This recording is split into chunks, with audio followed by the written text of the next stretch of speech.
In a small village called Maji, nestled between green hills and a sparkling river, people lived happily. They grew yams and cassava, fished in the river, and told stories under the big baobab tree at night.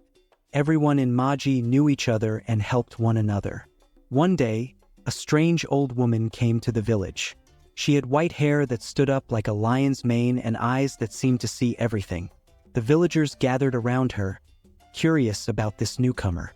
"I am Mama Moesha," she said in a voice that sounded like leaves rustling. "I have come to warn you. In the forest beyond the river lives a magical creature. It looks like a big, beautiful deer with golden horns, but it is not for hunting. If you harm it, great trouble will come to your village." The people of Maji listened with wide eyes. They had never seen such a creature, but they knew the forest was full of mysteries. Chief Kweku, the village leader, stepped forward. He was a tall man with a kind face. "Thank you for your warning, Mama Moesha," he said. "We will remember your words." Mama Moesha nodded and then vanished into thin air, leaving the villagers amazed and a little scared. That night, as the moon rose big and bright, the villagers gathered under the baobab tree. They talked about Mama Moesha's warning. "We must be careful," said Amma, the village storyteller. "The spirits of the forest are powerful. We should respect them."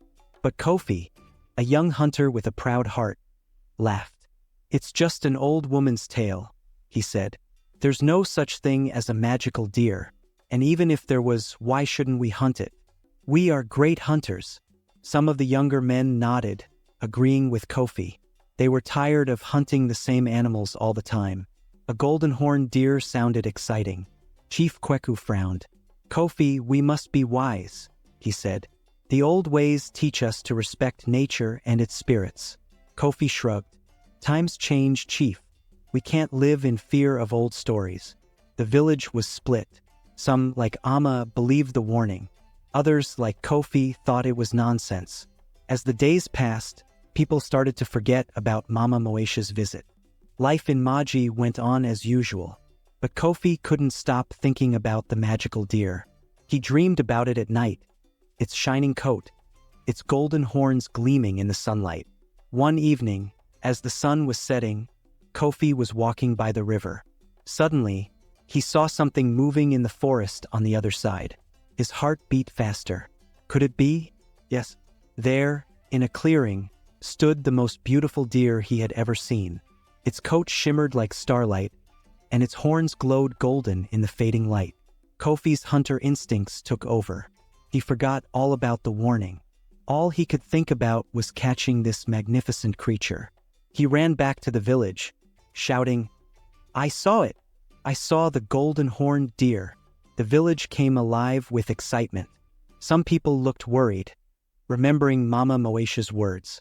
But many, especially the young men, were eager to join the hunt. Chief Kweku tried to calm everyone down. "Remember the warning," he said. "We must not disturb the forest spirits." But Kofi and his friends weren't listening. They gathered their spears and bows, ready for the hunt. As night fell, a group of hunters, led by Kofi, set out towards the forest.